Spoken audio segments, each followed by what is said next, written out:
رحمن ساعدني يا رحمن اشرح صدري قرآن املأ قلبي قرآن واسق حياتي قرآن رحمن يا رحمن ساعدني يا رحمن اشرح صدري قرآن املأ قلبي إن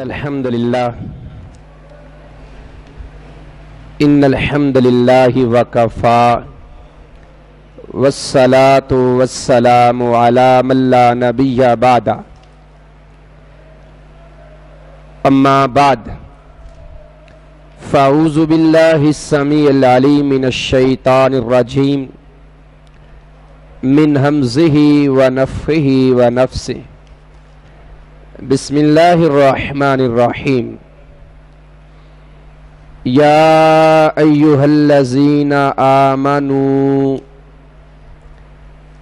لا تقدموا بين يدي الله ورسوله واتقوا الله إن الله سميع عليم. سورۃ الحجرات جو قرآن مجید کے اندر پارہ نمبر 26 میں موجود ہے، 26 نمبر پارہ کے اندر یہ سورہ مبارکہ موجود ہے. سورت کا نمبر 49 ہے. جو قرآن کی موجودہ ترتیب ہے اس ترتیب کے اعتبار سے اس سورہ مبارکہ کا 49 نمبر ہے، اور نزول کے اعتبار سے جسے ترتیب نزولی کہتے ہیں کہ قرآن آہستہ آہستہ تقریباً 23 سالوں کے اندر اللہ رب العزت نے نازل فرمایا، اور سب سے پہلی سورہ مبارکہ سورہ علق ہے جو 30ویں پارے کے اندر ہے. اس طرح یہ سلسلہ چلتے چلتے 114 سورتیں اللہ رب العزت نے نازل فرمائی ہیں. تو ترتیب جو نزول کی ہے اس اعتبار سے اس کا 106 نمبر ہے، یعنی مدنی صورتوں میں سے جو سب سے آخر میں نازل ہونے والی صورتیں ہیں ان میں سے ایک یہ سورہ مبارکہ بھی ہے. اس سورہ مبارکہ کی کل آیات 18 ہیں اور 2 اس کے رکوع ہیں. یہ سورہ مبارکہ جن مسائل کے اوپر ہے وہ مسائل ایک تو اللہ اور اللہ کے رسول صلی اللہ علیہ وآلہ وسلم کے ادب و احترام کے حوالے سے ہیں، اور پھر اسی طرح جو معاشرے کے اندر برائیاں ہیں اور جن برائیوں کی وجہ سے معاشرے کا امن اور سکون برباد ہو جاتا ہے، ان برائیوں کے حوالے سے، ان کی روک تھام کے حوالے سے اس میں گفتگو ہوئی ہے.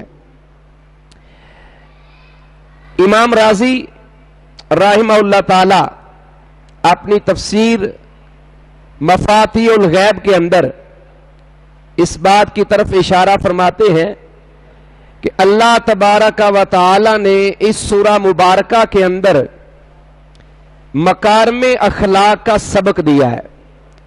مکارم اخلاق کا سبق اس سورہ مبارکہ کے اندر ہمیں ملتا ہے، اور وہ 5 طرح کا ہے. ایک کا تعلق اللہ اور اللہ کے رسول کے ساتھ ہے، اور دوسرا جو مکارم اخلاق کا حصہ ہے وہ ہے فاسق فاجر کی خبر کے اوپر اہل ایمان کو تحقیق کرنے کا حکم. اور تیسری جو اہم بات اس کے اندر ہے وہ ہے رسول اللہ صلی اللہ علیہ وآلہ وسلم کو جب آپ خطاب فرمائیں، جب ان سے بات کریں، ان کے سامنے بولیں، تو لب و لہجہ، انداز اور آواز پست ہونی چاہیے. یہ بھی ایک ادب کا تقاضا ہے. چوتھے نمبر پر اللہ تعالیٰ نے اہل ایمان کو ایک دوسرے کی جو برے نام پکارتے ہیں یا ایک قوم دوسری قوم کا مذاق اڑاتی ہے یا اسی طرح ہم جاسوسی کرتے ہیں، دوسروں کے عیب تلاش کرتے ہیں، اس کے اوپر بات کی. اور پانچویں نمبر پر اس سورہ مبارکہ کے اندر جو اہل ایمان کو اللہ نے خطاب فرمایا تو اس میں گمان اور پھر غیبت سے منع کیا گیا. تو 5 جگہوں پر اللہ رب العزت نے جو خطاب فرمایا اہل ایمان کو، اس میں یا ایھا الذین آمنوا کا استعمال کیا ہے.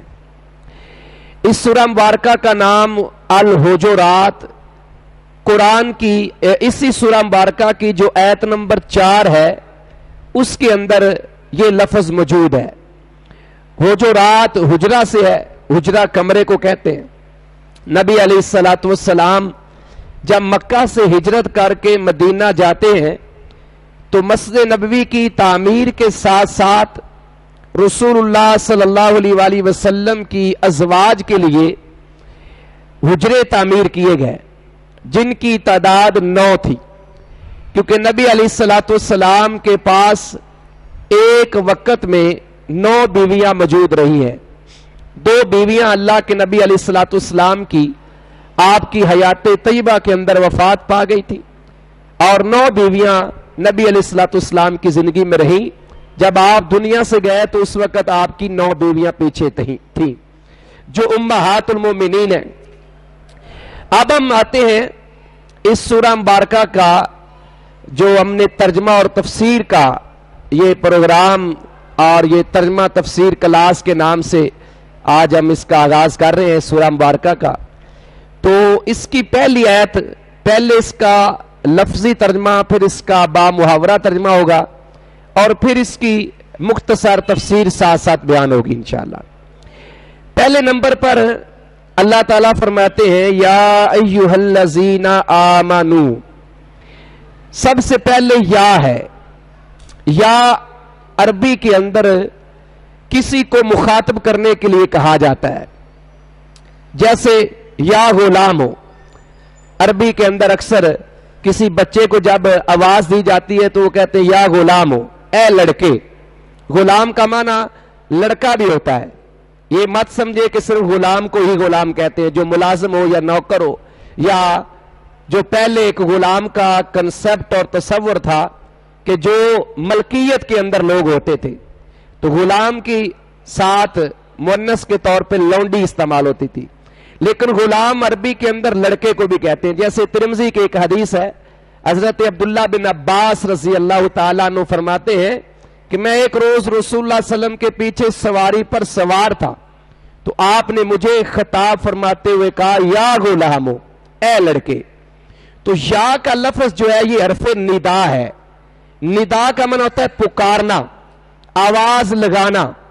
جس طرح اذان کو ندا کہا گیا ہے، ندا اس لیے کہا گیا کہ اس میں پکارا جاتا ہے، بلایا جاتا ہے.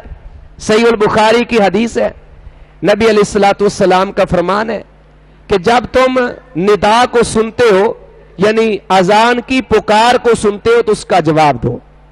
تو گویا یا جو ہے یہ سامنے جو موجود ہوتا ہے، جس سے خطاب کرنا ہوتا ہے، جس سے بات کرنی ہوتی ہے، اس کے لیے یا کا استعمال ہوتا ہے. آج کے دور میں ہم اس بندے کو جو ہمارے سامنے موجود ہے اس کو یا کہہ کے پکار سکتے ہیں، لیکن جو ہمارے سامنے موجود نہیں ہے اس کے ساتھ یا کا لفظ لگا کے اس کو بلانا، اس کو پکارنا، یہ شریعت کے خلاف ہے. حدیث کے اندر اللہ کے نبی علیہ الصلوۃ والسلام کو صحابہ کرام جب بلاتے تھے، پکارتے تھے تو وہ یا رسول اللہ صلی اللہ علیہ وآلہ وسلم کہتے تھے. وجہ یہ تھی کہ اللہ کے نبی علیہ الصلوۃ والسلام ان کے پاس موجود ہوتے تھے اور وہ آپ سے خطاب فرماتے ہوئے کیا کہتے تھے؟ اے اللہ کے رسول صلی اللہ علیہ وآلہ وسلم. آج بھی قرآن کے اندر یا کے ساتھ نبی علیہ الصلوۃ والسلام کو خطاب ہے، احادیث کے اندر یا کے ساتھ خطاب ہے. تو بعض یہ غلط فہمی ڈالنے کی کوشش کرتے ہیں کہ دیکھیں قرآن کے اندر یا ایھا النبیوں کے لفظ آئے ہیں، یا ایھا الرسول کے لفظ آئے ہیں، تو لہٰذا آج بھی ہم کہہ سکتے ہیں.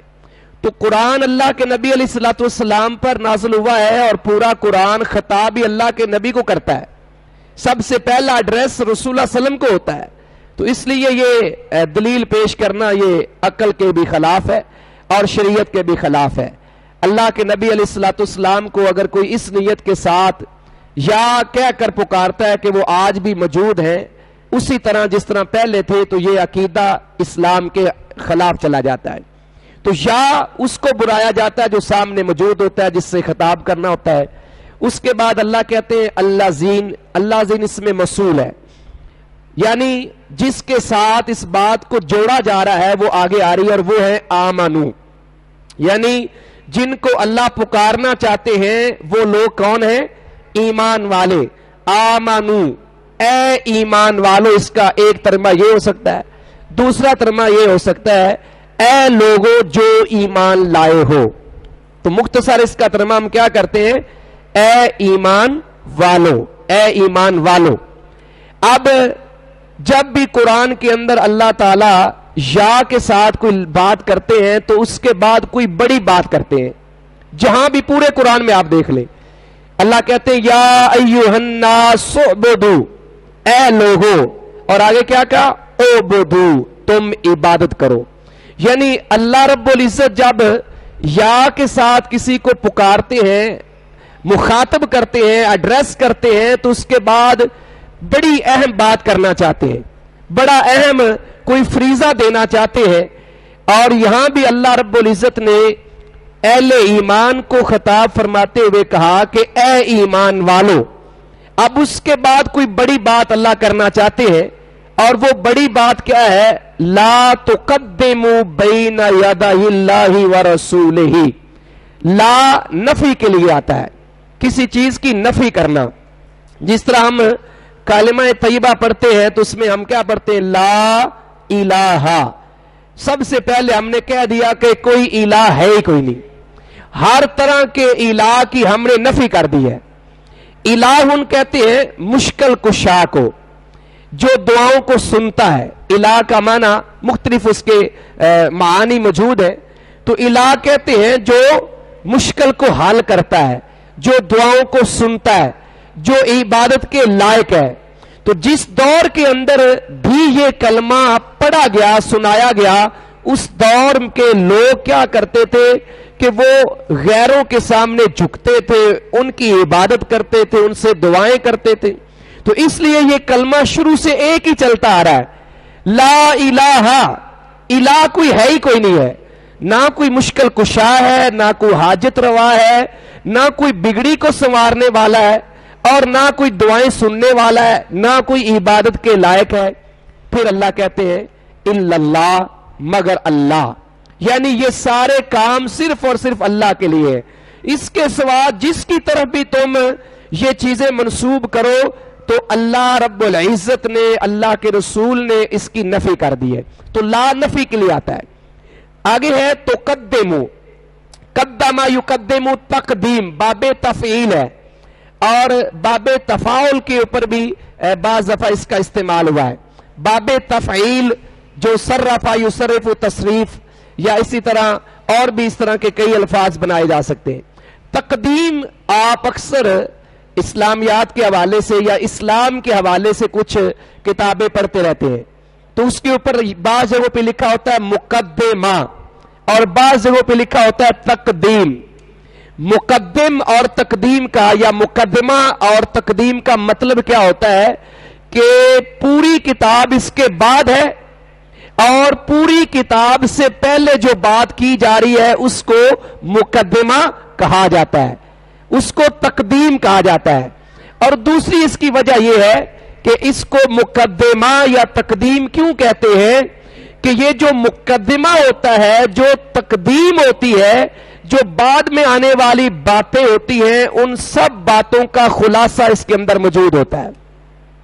مطلب یہ ہے کہ مقدمہ کو پڑھنے کے بعد، تقدیم کو پڑھنے کے بعد بندے کے ذہن کے اندر ایک سکیچ بن جاتا ہے کہ اس پوری کتاب میں جو رائٹر ہے، جو آتھر ہے، جو اس کتاب کا مصنف ہے، وہ بات کرنا کیا چاہتا ہے۔ اور اسی طرح ایک لفظ عام بولا جاتا ہے مقدمات الجیش، جیش کہتے ہیں لشکر کو۔ تو لشکر ایک جب جہاد کے لیے نکلتا ہے تو جو شخص اس کے آگے آگے ہوتا ہے یا جو مجاہدین آگے آگے ہوتے ہیں ان کو کہتے ہیں مقدمات الجیش، یعنی لشکر کے آگے چلنے والے، اس جماعت کے آگے چلنے والے۔ تو یہاں بھی لفظ ہے لا تقدموا، اسی طرح جو بھی آگے چلے گا اس کے لیے لفظ مقدمہ بولا جاتا ہے، یعنی اس کا آگے بڑھنا بولا جاتا ہے۔ کسی کے آگے آگے چلنا، باقی سارے پیچھے ہیں اور وہ آگے آگے چل رہا ہے۔ اس کی ایک مثال اور سنیے، آگے چلنے کی، آگے بڑھنے کی اور باقیوں کو پیچھے چھوڑ دینے کی۔ اس کی مثال سورہ ہود کی آیت نمبر 98 کے اندر، سورہ ہود جو 12ویں پارے کے اندر یہ سورہ مبارکہ موجود ہے، 11ویں کے آخری اس کی 3-4 آیات ہیں اور اگلی آیات اس کی 12ویں پارے کے اندر ہے۔ سورۃ ہود کی آیت نمبر 98 کے اندر اللہ تبارک و تعالی نے فرعون کا واقعہ بیان کیا ہے، اور فرعون کا واقعہ بیان کرتے ہوئے اس کی ہلاکت دنیا کے اندر اور قیامت والے دن وہ کیسے آئے گا اللہ نے اس کے اوپر بات کی ہے۔ فرمایا یقدم قومہ یوم القیامہ، قیامت والے دن فرعون بھی اپنی قوم کے آگے آگے ہوگا۔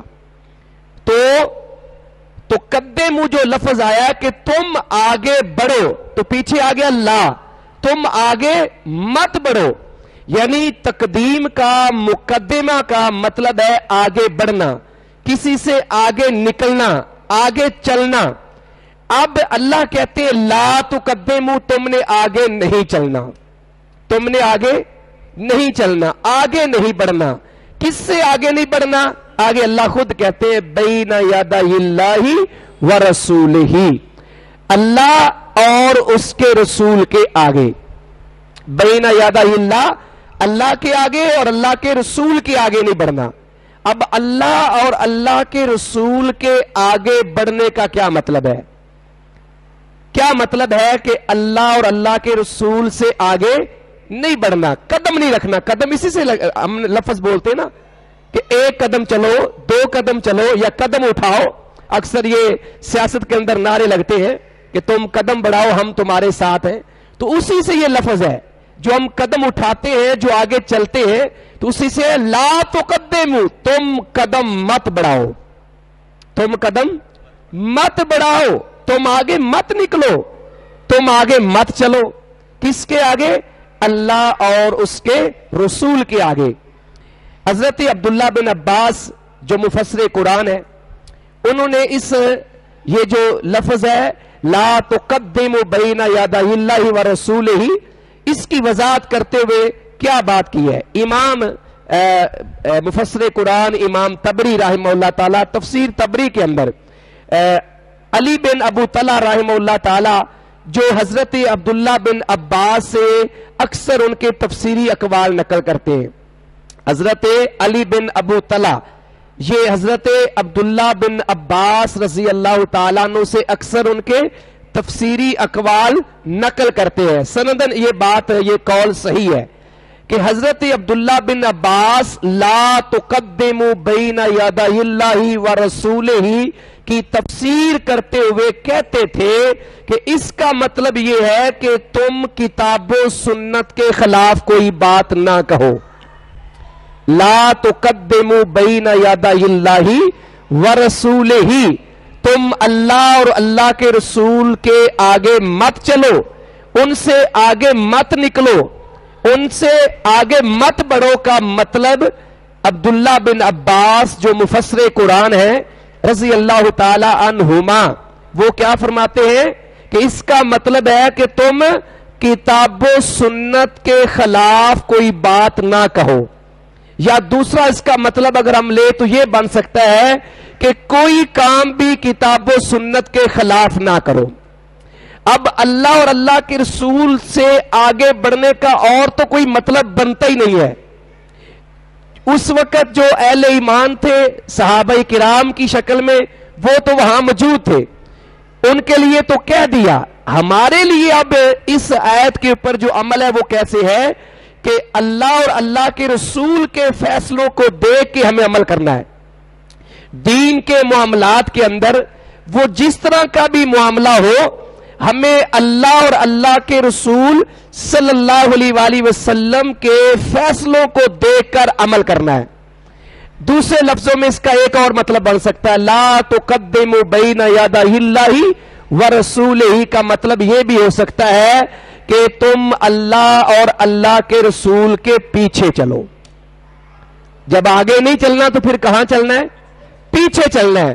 تو پیچھے چلنے کے اندر جو فائدہ ہے وہ کیا ہے کہ جب پیچھے چلیں گے تو ہم اللہ اور اللہ کے رسول صلی اللہ علیہ وآلہ وسلم کے بتائے ہوئے راستے پہ چلیں گے.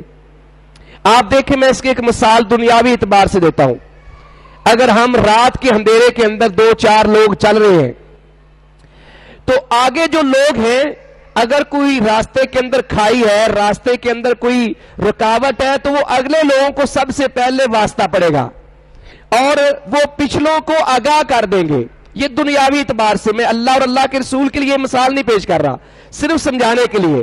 اب جب ہم اللہ اور اللہ کے رسول کے پیچھے چلیں گے تو یہ دونوں ذاتیں ایسی ہیں، یعنی اللہ اور اللہ کے رسول صلی اللہ علیہ وآلہ وسلم کی جو ذات ہے یہ دونوں ذاتیں ایسی ہے کہ یہ کسی صورت میں بھی اپنے پیچھے چلنے والوں کو نقصان کی طرف نہیں لے کے جائیں گے کسی بھی صورت میں. بلکہ یہ دونوں ذاتیں ایسی ہیں، ایک خالق کی شکل میں اور ایک مخلوق کی شکل میں، جو دونوں اپنے امت کے لیے یا اللہ اپنے بندوں کے لیے سب سے زیادہ بھلائی والا اور اچھائی والا معاملہ کرنا چاہتے ہیں. تو ہمیں حکم ہوا کہ ہم نے اللہ اور اللہ کے رسول صلی اللہ علیہ وآلہ وسلم کے پیچھے چلنا ہے، ان کے آگے نہیں چلنا. دوسرا ایک اور مطلب کہ جب اللہ اور اللہ کے رسول کا فیصلہ آ جائے تو پھر ہم نے اپنی مرضی نہیں کرنی. قرآن کی آیت واضح آ گئی، پھر ادھر میری بات، کسی اور جماعت کے بڑے عالم دین کی بات، کسی محدث کی بات، پھر اس کی اہمیت ختم ہو جاتی ہے. جب اللہ کی بات آ گئی، اللہ کا فیصلہ آ گیا، یا پھر اس کے رسول کا فیصلہ آ گیا، کیونکہ اس کے رسول کا فیصلہ بھی حقیقت میں اللہ کا فیصلہ ہے. اللہ کے نبی علیہ الصلوۃ والسلام کا جو فیصلہ ہے وہ بھی حقیقت میں کس کا فیصلہ ہے؟ وما ينطق عن الهوى ان هو الا وحی یوحی، کہ وہ اپنی خواہش اور منشا سے بات نہیں کرتے، جب بھی بات کرتے ہیں تو اللہ کی طرف سے وہی آتی ہے. یہاں ایک بڑی علمی بات آپ سے میں شیئر کرنا چاہتا ہوں. بعض عام لوگ یہی اس کا مطلب بیان کرتے ہیں کہ آپ نے اپنی مرضی سے کچھ بولا ہی نہیں ہے. تو یہ کہنا میں سمجھتا ہوں کہ یہ نبی علیہ الصلوۃ والسلام کی شان کے خلاف ہے. اللہ کے نبی علیہ الصلوۃ والسلام کو اللہ نے کائنات میں سب سے زیادہ ذہن دے رکھا تھا، سب سے زیادہ ذہن، سب سے زیادہ سوچ و بچار اور فکر کرنے کی جو اللہ رب العزت نے قابلیت اپنے اس آخری رسول کو دی ہے وہ کسی کو نہیں دی. اللہ کے نبی علیہ الصلوۃ والسلام خود بھی فیصلے کرتے تھے. فرق کیا ہے؟ یہ اس آیت کی جو ہم تفسیر یا اس کا ترجمہ عام سیدھا سیدھا بیان کر دیتے ہیں کہ آپ نے اپنی مرضی سے کچھ بولا ہی نہیں ہے، کچھ کیا ہی نہیں ہے. تو پھر شہد کو جب آپ نے حرام کیا تھا، جب اللہ کے نبی اپنی مرضی سے نہ بولتے ہیں نہ کچھ کرتے ہیں تو پھر شہد کیسے حرام کر دیا؟ سورہ تحریم پڑھتے ہیں نا، تو سورہ تحریم میں اللہ کے نبی علیہ الصلوۃ والسلام کا وہ سارا واقعہ میں صرف اشارہ کر رہا ہوں، اور اللہ نے پھر کہا کہ بھئی میں نے حلال کیا ہے، آپ اس کو حرام مت کریں. یہ ایک بات ہے.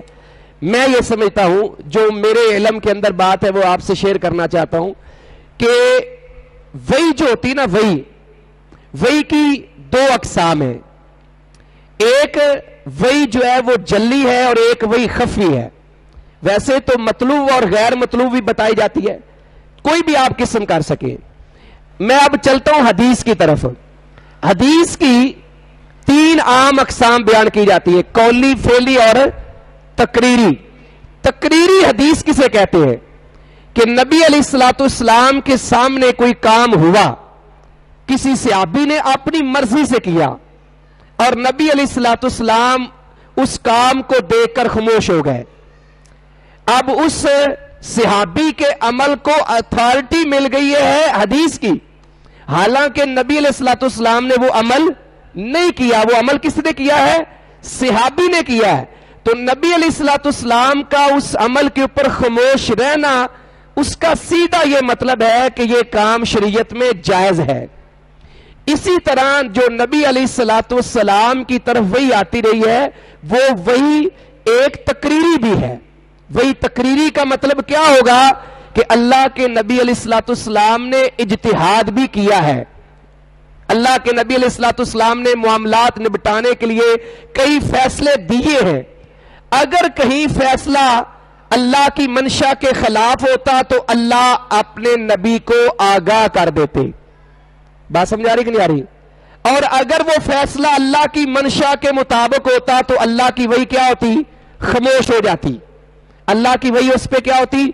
تو گویا اللہ کی وہ جو خاموش وحی ہے اس کو بھی نبی علیہ الصلوۃ والسلام کی تائید مل گئی کہ نبی علیہ الصلوۃ والسلام نے جو کام کیا ہے وہ صحیح کیا ہے. جس طرح وہ صحابی نے عمل کیا اور نبی علیہ الصلوۃ والسلام خاموش رہے تو اس کو ایک تائید مل گئی، ایک گارنٹی مل گئی، ایک اتھارٹی مل گئی کہ یہ کام صحیح ہے.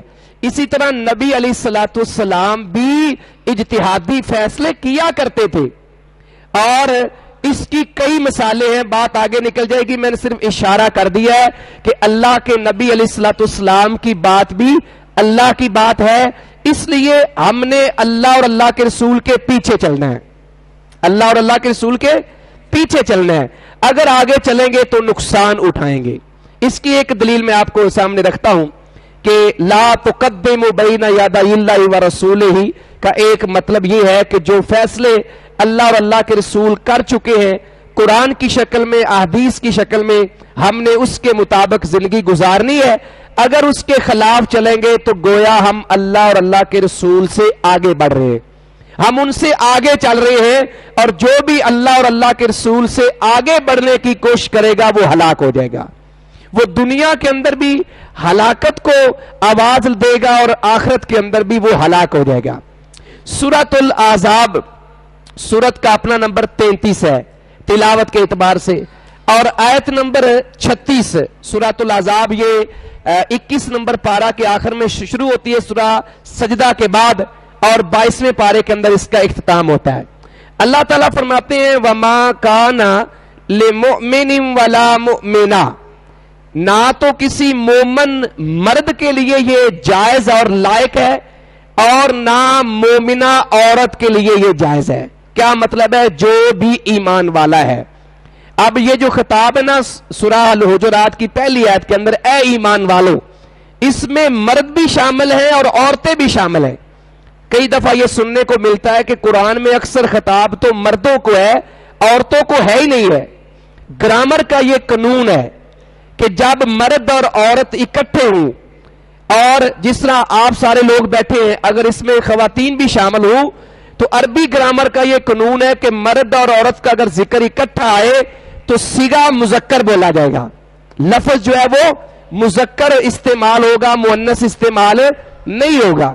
تو اس لیے جہاں بھی اس طرح کے لفظ ہیں یا ایھا الذین آمنوا کتب علیکم الصیام، اگر اس سے مراد صرف مرد ہیں تو پھر روزہ تو صرف مردوں پر فرض ہے، عورتوں پر تو روزہ فرض ہی نہیں ہوگا.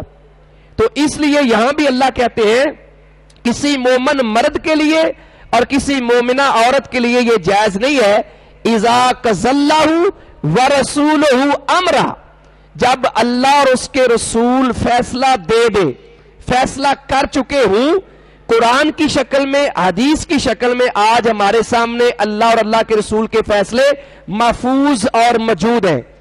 اب اس کے بعد ان یکون لہم الخیارہ، کہ وہ اس کے اندر کوئی اختیار استعمال کرے کہ قرآن کی بات کو، حدیث کی بات کو چھوڑ کر اپنی مرضی سے اس کے خلاف کوئی کام کرنے کی کوشش کرے تو یہ ان کے لیے جائز نہیں ہے. اللہ نے یہ سمجھو حرام قرار دے دیا ہے. من امرہم، ان کے جو اپنے معاملات ہیں اگر اس میں وہ اللہ اور اللہ کے رسول کے خلاف چلتے ہیں تو یہ ان کے لیے جائز نہیں ہے.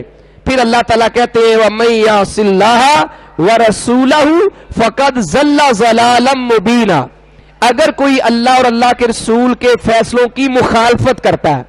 وَمَن يَعْصِ اللَّهَ کا مطلب کیا ہے؟ جس نے نافرمانی کی کہ اللہ اور اللہ کے رسول کے فیصلوں کے خلاف چلا تو اللہ کہتے ہیں ایسا شخص جو ہے وہ کیا ہو گیا؟ گمراہ ہوا. کھلا گمراہ ہونا، واضح طور پہ وہ گمراہی کے رستے پہ چل پڑا ہے. اور گمراہی لفظ گمراہ، گم کا معنی ہوتا ہے کسی چیز کا گم ہو جانا، فلانی چیز گم ہو گئی ہے، اور راہ کہتے ہیں راستے کو. تو گمراہ کو گمراہ اس لیے کہتے ہیں کہ وہ جو سیدھا راستہ بالکل صراط مستقیم والا ہوتا ہے اس سے وہ ہٹ جاتا ہے، اس لیے ہم کہتے ہیں یہ گمراہ ہو گیا. اور گمراہی انسان کو کیا کرتی ہے؟ یہ ہلاک کر دیتی ہے. کل ضلالۃ فی النار، اور پھر یہ گمراہی انسان کو جہنم میں لے جانے کا سبب بن جاتی. تو یہ مطلب ہے اس کا. آخری بات اس کے اوپر کرتے ہیں کہ جو لوگ اللہ اور اللہ کے رسول صلی اللہ علیہ وآلہ وسلم کے فیصلوں کے خلاف چلتے ہیں اس کے بارے میں اللہ رب العزت قرآن کے اندر کیا فرماتے ہیں؟ سورہ توبہ کے اندر آیت نمبر 31 میں اللہ تعالیٰ نے ایک بڑی اہم بات کی. یہود و نصارہ کے لوگوں کے حوالے سے اتخذوا احبارهم ورهبانهم اربابا من دون اللہ والمسیح ابن مریم، کہ وہ لوگ جنہوں نے اپنے پیشواؤں کو اور اپنے علماء کو رب بنا رکھا ہے اللہ کے سوا، اور عیسیٰ بن مریم کو. یہ قرآن کی آیت اللہ کے نبی علیہ الصلوۃ والسلام کے اوپر نازل ہوئی. ترمذی کے اندر حدیث موجود ہے. امام ترمذی اسی آیت کی تفسیر کے اندر کتاب و تفسیر میں اس حدیث کو نقل کرتے ہیں اور یہ حسن درجے کی حدیث ہے. علامہ البانی نے اس کی سند کو حسن قرار دیا ہے. حضرت عدی بن حاتم تائی یہ مسلمان ہو چکے تھے، یہ پہلے عیسائی تھے. کہتے ہیں کہ میرے گلے کے اندر سونے کی ایک سلیب تھی. سلیب عیسائیوں کی نشانی ہے، تو یہ عیسائی تھے. کہا اللہ کے نبی علیہ الصلوۃ والسلام کے پاس میں گیا تو نبی علیہ الصلوۃ والسلام نے جب وہ سلیب دیکھی تو آپ نے مجھے وہ اتارنے کا حکم دیا.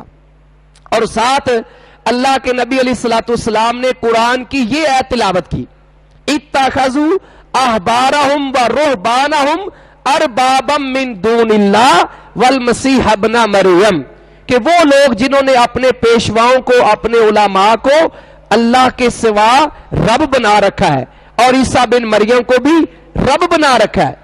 کہنے لگے جب میں نے یہ آیت سنی تو میں نے نبی علیہ الصلوۃ والسلام سے دریافت کیا کہ اے اللہ کے رسول ہم تو اپنے پیشواؤں اور علماء کو رب نہیں مانتے.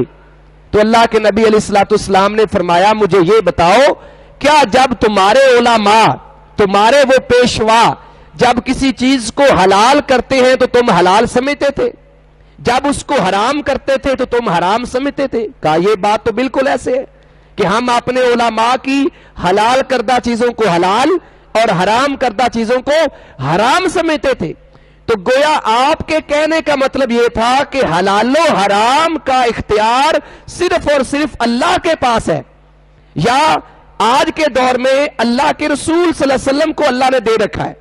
اس لیے اگر تم اپنے پیشوا اپنے مولوی اپنے عالم کی یا کسی بھی اپنے لیڈر کی بات کو مان کر جو قرآن اور سنت کے خلاف ہے اگر اس پہ عمل کرتے ہو گویا تم اللہ کے سوا اس کو رب مانتے ہو. اس لیے یہ جو لا تقدموا بین یدی اللہ ورسولہ اس کے اندر یہ ساری باتیں آ جاتی ہیں. اور بھی بڑی باتیں ہیں لیکن اختصار کے ساتھ یہ میں نے چند باتیں اس کی تفسیر میں کی ہیں. آخر میں اللہ نے کہا واتقوا اللہ، اور اللہ سے ڈرتے رہو. اتقوا کے کئی معنی ہیں، ڈرنا بھی ہوتا ہے، بچنا بھی ہوتا ہے، پریز کرنا، یہ سارے اس کے معنی ہیں. لیکن یہاں مطلب ہے اتقوا اللہ، اللہ سے ڈرتے رہو، اللہ سے ڈر جاؤ. کیوں؟ ان اللہ سمیع علیم. اگر تم اللہ اور اللہ کے رسول سے آگے بڑھو گے تو یہ معاملہ تمہارے حق میں بہتر نہیں ہوگا. اس لیے تمہیں ہر وقت اللہ سے ڈرنا چاہیے کہ کہیں ہم اللہ اور اللہ کے رسول سے آگے نہ نکل جائے، کہیں ہمارا عمل قرآن اور سنت کے خلاف نہ ہو جائے. اس لیے تمہیں ہر معاملے میں ڈرتے رہنا چاہیے. کس سے؟ اللہ سے.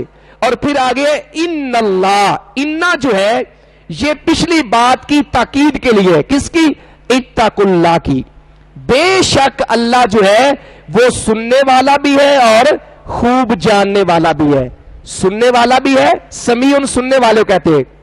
سمع اللہ لمن حمدہ، اللہ نے ہماری تعریف کرنا سن لی. جب رکوع سے کھڑے ہوتے ہیں تو سامع یسمع کا مطلب کیا ہوتا ہے؟ سننا. سامع یسمع سننا ہوتا ہے. تو گویا سمیع اسی سے نکلا. اللہ کیا ہے؟ سننے والا بھی ہے اور علیم خوب جاننے والا بھی ہے. کیا مطلب ہے؟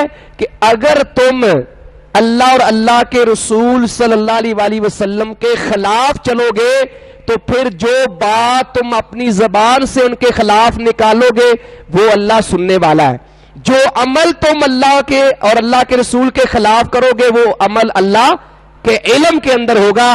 اس لیے تمہیں ہر موقع کے اوپر، ہر لمحہ زندگی کے ہر پہلو میں یہ بات ذہن میں رکھنی چاہیے کہ میری زبان سے کوئی ایسی بات نہ نکل جائے جو اللہ اور اللہ کے رسول کے خلاف ہو اور اللہ کو پتہ چل جائے اور اللہ مجھے اس کی وجہ سے کسی عذاب میں دوچار نہ کر دے. میرا عمل کوئی ایسا نہ ہو جائے جو اللہ اور اللہ کے رسول کے خلاف ہو. تو یقیناً جب میں یہ عمل کروں گا تو اللہ کے علم کے اندر ہوگا اور قیامت والے دن میرے سے پوچھا جائے گا. تو اس آیت کے اندر اللہ تعالیٰ نے بڑی اہم بات کی. دوسرے لفظوں میں رسول صلی اللہ علیہ وآلہ وسلم کا ادب و احترام ہمیں سکھایا ہے. اور یہی ہمارا اصل میں مقصد ہے کہ ہم اپنے رب کا ادب و احترام بھی کریں. اللہ کا ادب و احترام یہ ہے کہ اس کے ساتھ کسی کو شریک نہ ٹھہرائیں، اس کی باتوں کو مانیں. اور رسول اللہ علیہ وسلم کا ادب و احترام یہ ہے کہ جو تعلیمات ہمیں اللہ کے نبی علیہ الصلوۃ والسلام نے دی ہے اس تعلیمات کے مطابق ہم اپنی زندگی کو بنانے کی کوشش کریں اور اپنی زندگی کے اندر قرآن و سنت کو لانے کی کوشش کریں، قرآن و سنت کے مطابق عمل کرنے کی کوشش کریں. اللہ تبارک و تعالیٰ سے دعا ہے کہ اللہ تبارک و تعالیٰ مجھے اور آپ کو قرآن کا یہ جو مقام سورہ الحجرات کی پہلی آیت آج ہم نے ترجمے اور تفسیر کے ساتھ پڑھی ہے، اللہ تبارک و تعالیٰ ہمیں صحیح معنوں میں اس آیت کے جو تقاضے ہیں وہ پورے کرنے کی توفیق عطا فرمائے. اور اللہ ہمیں زندہ رکھے تو اسلام پر موت دے، تو ایمان کی حالت میں موت نصیب فرمائے. وما علیہ الا البلاغ مبین.